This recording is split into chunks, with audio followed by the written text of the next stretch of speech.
a legal, lawful you. They call it a straw man. And so they created a document, and the document says that the document has your name, your address, and everything on it, which is you. Then they ask you, would you sign this, agreeing that your body is represented by this thing I created? I'm the government, and I created a document, and it has the same name as you. So would you agree that this document represents you? Please sign it. Oh, I would never do that. Well, You have to be a fool. Well, once you sign it, I own you, because I own this. I own the paper, and you said that the paper represents you. So now I can do anything I want to the paper. I can't. I don't know what you're doing. I don't know. I don't have any control over you, but I do have control over the paper, and that paper is the birth certificate and the Social Security card, which represents you. And so it's a government entity that they can control, and you signed and agreed to it. And that's why on your birth certificate, if you look on the bottom of your birth certificate where your parents signed it, where your mother or father signed it, it doesn't say parent, it says informant. So your parents were informing the corporation that we got a new TV set that just came in. We got a new Toyota that's just come, and now the corporation can make money off of it. Incidentally, see, the corporation owns your body, and it makes money off of you, and it's selling you and buying and selling you on the stock market. Well, if you come into this country, say from Mexico illegally, the corporation called United States can put a lien on you. It's called a mechanic's lien. You know, if you pay a painter to paint your house and you don't pay him, he could go down for a few bucks and put a lien on the property, which means that you can't do anything with your home until you pay him. He has a lien on the property, okay? So therefore, if you come into this country and you're undocumented, they don't care if you're illegal, you're undocumented, because your body can be bought and sold if it's documented. But if we don't know you're here, then if they catch you, they will put a lien on you. And so then you become known as an alien. No, you're not an alien. They have put a lien on you. And so the corporation called United States looks at you as a lien, alien. So when you look at the money, our dollar bill, of course you'll see on the what am I trying to say? The symbol 4 is called the Great Seal. The Great Seal is the eagle. And the eagle represents, in all ancient cultures, the eagle always represented the sun. So the eagle has 2 wings, left wing and right wing. Different number of feathers? Different number of feathers, yes. But that's why we only have 2 political parties. We have a left wing and right wing. Why? Because the eagle only has 2 wings, a left wing and a right wing, okay? We have something in Washington called the Council of 9. That's why you have the bottom line. The bottom feathers are 9. They're 9 feathers. Look at the 13 stars on the dollar bill, and tell me what they make up together. The configuration of all 13 stars. They make up the Seal of Solomon. That's or the right. Star of David. That's exactly right. The Star of David, because the Star of David is actually a new term for that. This is a hexagram. Hexagrams have been around for 10,000 years. Hexagrams are a very, very old ancient symbol that's been used by the Hindus, the Buddhists. All the ancient peoples of the world have used a hexagram, a 6-pointed star. The old Babylonians would draw a circle around on the ground and draw a triangle inside the circle. Then put a second triangle inside the circle, which makes a Star of David, or the 6-pointed star. Then they'd step inside and cast a spell on you. And that's what we call putting the hex on you. They put the hex on you. And so the hex is a 6-pointed star. And so, and originally the 6-pointed Star of David was referred to, and look it up in the encyclopedias and reference works on occult symbols.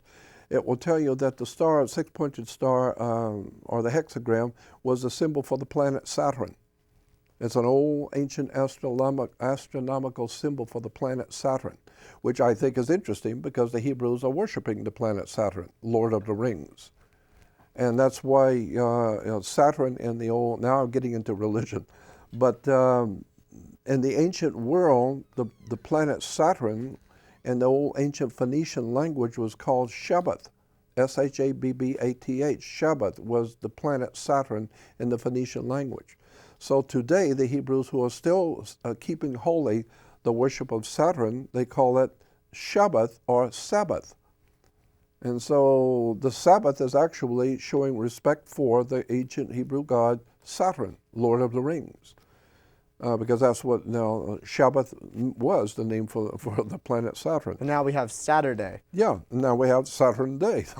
And why is it that the Hebrew people and others around the world too have their holy days after sundown? That has to do with the time of Moses.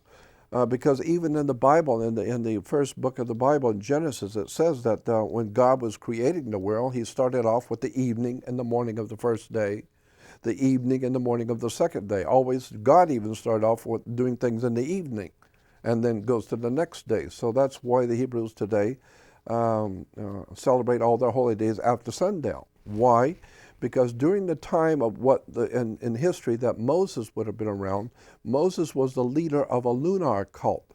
It was a time in which the Hebrew people, or those ancient people we call the Hebrews, were worshippers of the moon. Because if you've ever been to the Middle East, and especially into Egypt, looking across east from Egypt is the Sinai. And in the Sinai, there are high mountain ranges in the Sinai. And at night, from Egypt's side and from the Egyptian side, you will see the moon come up. And so the ancient peoples, very ancient peoples, believed that the moon lived in the mountain. And he was referred to by the Arabs as the old man of the mountain, because at night he comes up out of the mountain. And so the moon god lived in the mountain. The moon god was called Sin. Look it up in a dictionary, S-I-N. Sin was the name of a god of the moon in the Arabic world. And the word Ai was a mountain. And so you put the god, which is the moon, Sin, with his mountain, Ai, put it together, it becomes Sinai. Sin Ai. So this old, very holy Sinai. No, it's Sin Ai, the mountain of the moon god. And when does the moon god come out? Well, he's not coming out when God's Son, the light of the world. Christianity is worshiping God's Son, the light of the world. Of course the sun is the light of the world. What else lights the world if it isn't the sun? And so the Christians are worshiping the sun god, while the ancient Hebrews were worshiping the moon god. And he don't come out till after 6. So he comes out after sundown. So that's why they started all their days after sundown, because they were the worshipers of the moon god. And Moses was not a Hebrew name. Moses was an Egyptian term. It meant something. Moses simply means the son of. Like in Hebrew, bar meant, or ben and bar in Hebrew means the son of. So that's why you have Judah ben-Hur, for instance. Ben-Hur, what is H-U-R, and where does that H-U-R come from? It comes from Horus. Judah, the tribe of Judah, was the worshippers of Horus when they were in Egypt. Well, because the Egyptians were worshippers of the sun god. My goodness, it's just all kinds of interesting stuff about words and terms and how the religion started. And, well, we need to get back to... Yeah, let's finish up the dollar bill real quick, and then we'll go into specifics on sovereign citizenship. I have a question or two. Well, anyway, so, of course, on the back, on the reverse of the Great Seal, of course, you'll see the pyramid. Very few people have ever questioned, why do you have an Egyptian pyramid on a dollar bill? And why is the eye at the top? And what does that mean? And the words in Latin, most people are trying to earn a buck, they're not even looking at it. But if you look at the back of the dollar bill, it says annuit coeptus. And on the bottom, below the pyramid, it says novus ordo seclorum. New order of New the order ages. of the world, the New World Order. And the annuit coeptus over the top simply means our enterprise is successful, or our enterprise has been crowned with success. And so what enterprise? The New World Order. The New World Order, the pyramid has 13 layers. Just as the 13 stars, there are 13 feathers, there are 13 stripes, and the shield. You'll see the American shield That's what is called an American flag. The American flag, the stripes are going up and down. A United States flag, which is a corporation, it's a privately owned company, U.S. flag, the stripes go that way. So it's interesting how people don't realize there are two kinds of flags. And so when the corporation was being founded, it was different than when the country was being founded. Because we talk about the Star-Spangled Banner. Well, a banner is a promotion for a corporation. It's not a flag. Anyway, there's a whole story about the eye. And the eye, Christians say the eye is the eye of Lucifer and the eye of the devil, because they have no idea in the world what the eye really stands for.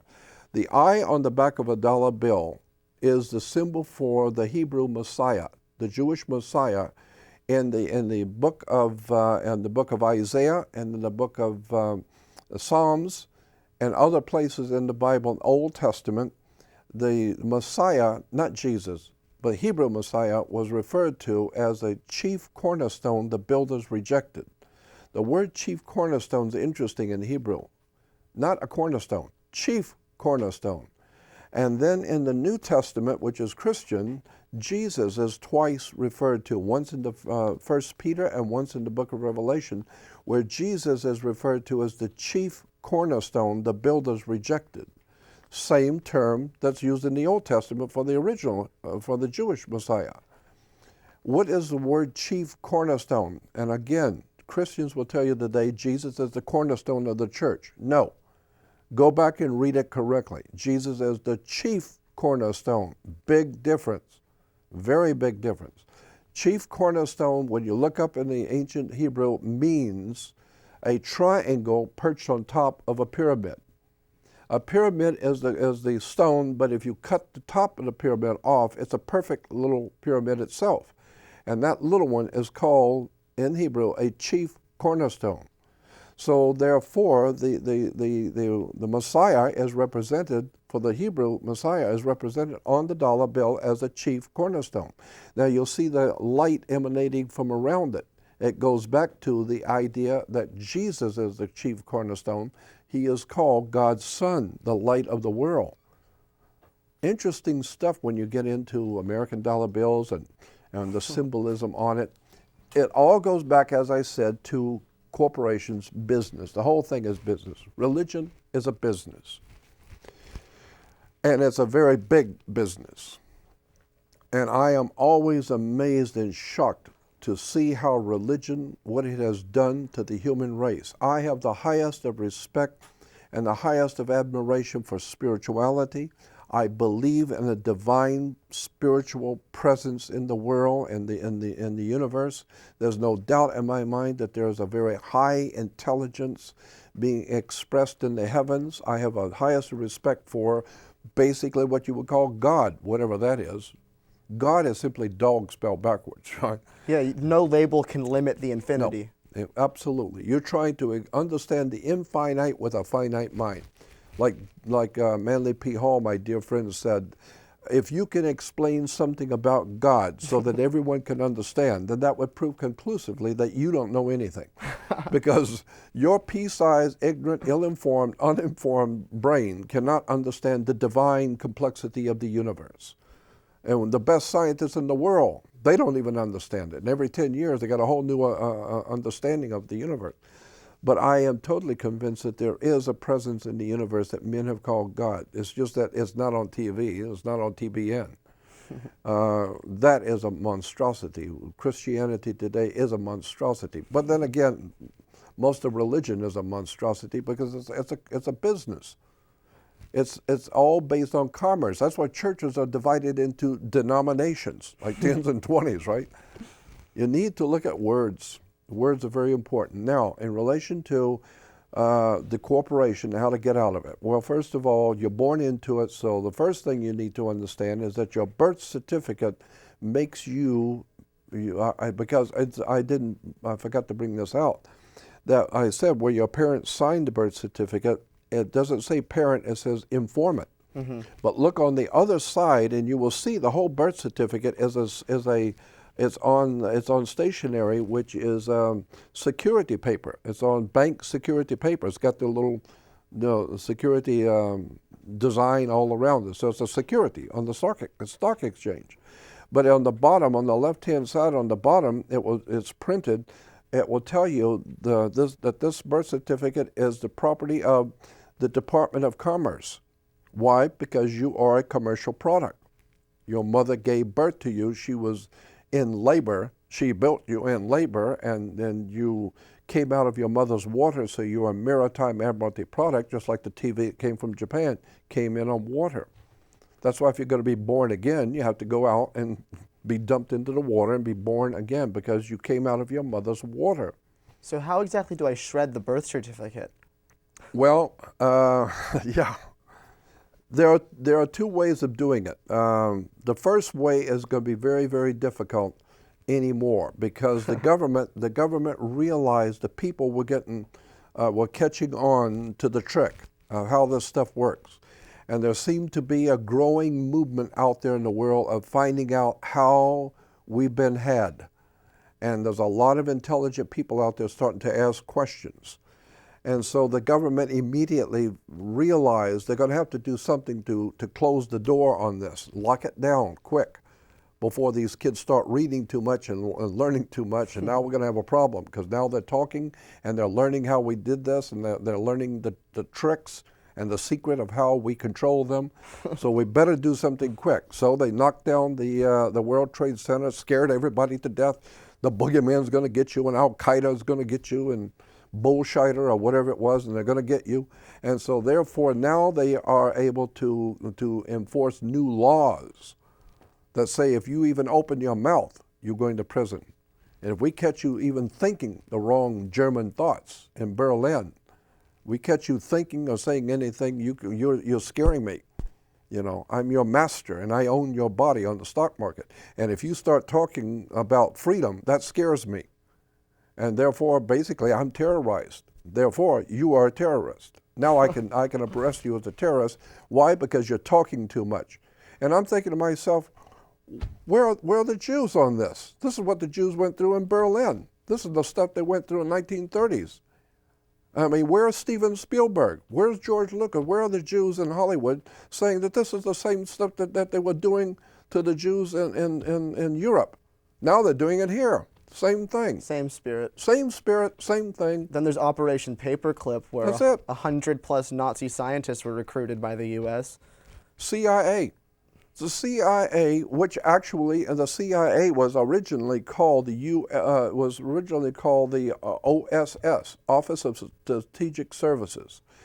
During the Second World War, the United States got together with the Vatican. The Vatican's behind all of this stuff, way behind all of this stuff at the Vatican. And the Jews should know it. Jewish people should understand. You hear all this stuff, I've said this publicly so many times, you hear all this stuff about the Jews are doing this and the Jews are doing that, and all the Jews I know are trying to find a job. You know, they're just trying to stay alive. They're not controlling the world, they're trying to find a job. They're trying to just live and pay their bills. So when you hear all this stuff about the Jews are doing this and that, you better go back and look at the real powers behind the world throne. That's the Vatican. You better go back and check out the Jesuits, because in New York, you will see who are the people who are putting the presidential candidates together if it isn't the church. You always see the cardinals and the big shots in the churches bringing all and Jones, the university back east in what is that university? It's a Jesuit university. Jesuits are really behind a lot of this stuff. I mean, get the movie Godfather 3, the third one in the series. Michael Corleone, everybody knows he's a godfather, he's the head of the mob family. And in the very beginning of Godfather 3, he's being anointed with a sword in New York as a member of the Knights of Malta. Yeah, it's in the movie. He's right in the church, and the cardinal is anointing Michael Corleone into something called the Knights of Malta. The Knights of Malta are a very powerful secret society operating behind and for the Catholic Church. They're connected to something called Opus Dei, the work of God, Opus Dei. And Opus Dei, CIA, NSA, all of these alphabet agencies are connected to the Knights of Malta, which is a Catholic institution. And it makes sense because Rome, America, is the new Holy Roman Empire. I mean, Caesar, where did Caesar rule the empire from in Rome? He ruled from a place in Rome called Capitoline Hill, Capitol Hill. And in the reference books, you can read in the history books where Caesar in the morning would go up on the hill. Well, we still say that. You know, the president's up on the hill. What was he up on the hill for in Rome? Well, he was going to officiate over the Senate. That's what we got. We got a Senate up on the hill. It's all Catholic. It's all Jesuit.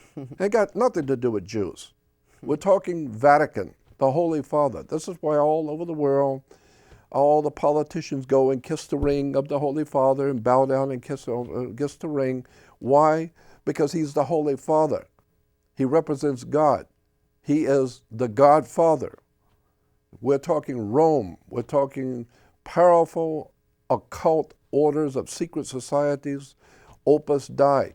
They're the people who Rome gave birth to something called P2, Propaganda Due.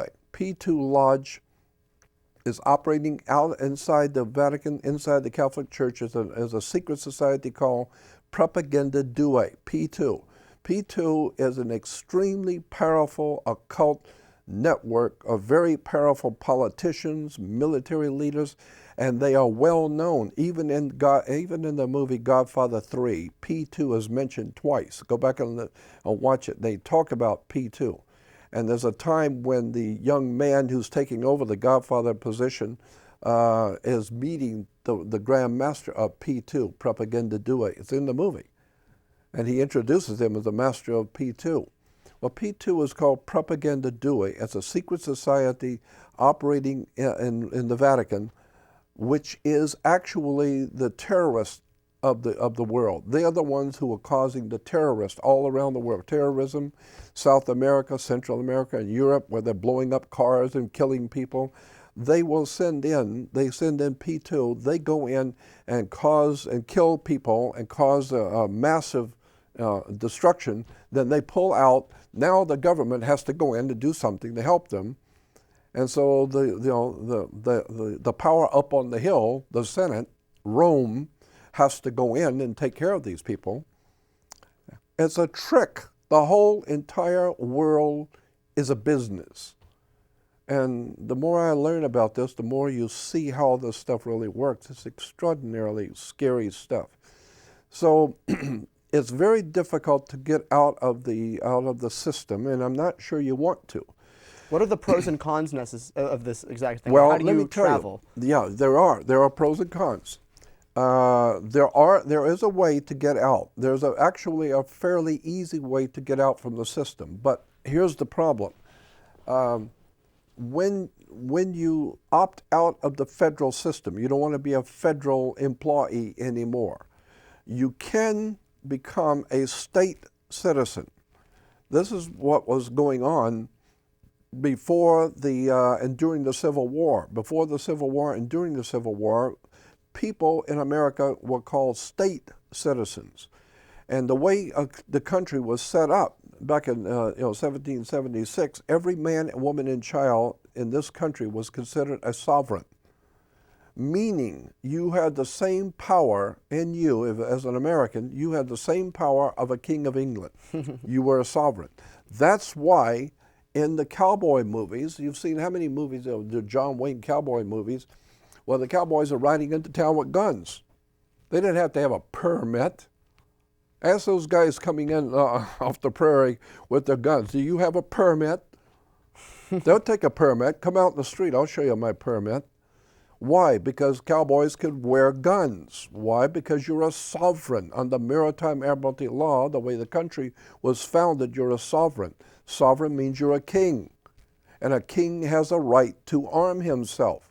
The King of England has a right to have an army. What are you going to do about it?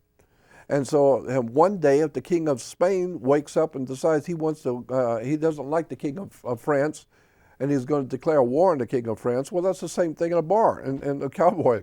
One king, he's a sovereign. He's got guns. He's got his own guns, and he's legal. He's lawful. And he's decided he doesn't like you. And you're another king. So now you got two kings, and they've got and now they've got a bad situation here. Well, go out in the street and solve it. Why? Because that's like the movie High Noon. Cowboys could go out in the street in America in front of the sheriff and draw on each other. Why? Because the law says that you were a sovereign. And as a sovereign means you're a king. You can do whatever you want, but you're going to pay for it, because if you're carrying a gun, well, so is he. And so if you're going to go out in the street with a gun, just know this is serious. One of you is not going home tonight, right? And so that was the way America was founded. Well, after the Civil War, around 1848, a group of men in Europe, in England, got together. The group was called the League of Just Men. The League of Just Men. And they wrote a manifesto for a new kind of government in Europe. But this is in 1848 in America. But in Europe, there was a League of Just Men, and they were writing up a new plan for a new kind of world government.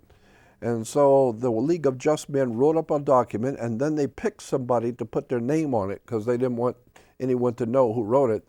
So they picked a guy named Karl Marx. Karl Marx did not write the Communist Manifesto. It was written by a handful of men called the League of Just Men, and they put Karl Marx's name on it. But he didn't write the Communist Manifesto. It's like evolution. Charles Darwin. Charles Darwin did not write Origin of the Species. He didn't write anything about evolution. Charles Darwin never wrote anything about evolution. And today everybody, Charles Darwin, evolution. Charles Darwin never wrote anything, period, about evolution. Go back and do your homework. You'll find out that Charles Darwin's family financed a man named Wallace. The guy's last name was Wallace. I don't remember his first name. And Wallace was the guy who was traveling around in the Caribbean, and he was studying all the animals and the reproduction of animals, and he was writing. But Charles Darwin's family was financing him because they were very interested in his work. So they were financing this guy named Wallace. And so Wallace was writing all these notes about his ideas and thinking about evolution of animals, etc. And then he got very sick toward the end of his life and wrote a letter to Darwin's family and said he was very sick and he may not make it. So, you need to come and help me and get all this stuff out of here if I die. So Charles Darwin came over and got all of Wallace's books and papers and everything. And then when Wallace died, Charles Darwin figured, well, my family financed the whole thing. I'll put my name on it, become a big movie star. So Charles Darwin puts his name on a book that becomes known as, he's the father of evolution. He's not the father of anything. He's just a ripoff. All his family was just financing Wallace. So when you understand how these things that we're being told, we're being lied to every day. I mean, the Marlboro man dies of lung cancer. Nobody knows, But to go back to the idea that there was a time when you could become a state citizen. And if you're a state citizen, that means you're not in the federal system, because a federal was referred to as a U.S. citizen. But no, if you were born in Colorado, you could say, I'm a Colorado citizen, not a U.S. citizen. And so you can do the same thing today. You can become a state citizen today in America. And once you do, you're out of the federal system completely. And the federal government no longer has any jurisdiction over you at all, period. Would you be allowed to grow hemp if you were a sovereign citizen? Oh, yeah. You would be allowed to do anything. Ignore building codes? No more building codes, none of it, because you are completely out from under the federal jurisdiction. And that's the name of the tune. Any cop will tell you, jurisdiction. I mean, if you have a wife and your baby and your kid is in my house and he's acting up, I can't discipline him. Why? Jurisdiction. He's not mine, he's yours. If anybody's going to do anything, you, not me, because I don't have jurisdiction. Well, that's the way the government works. If you're a state citizen, the federal government does not have jurisdiction, and they know it. So they just leave you alone because they can't touch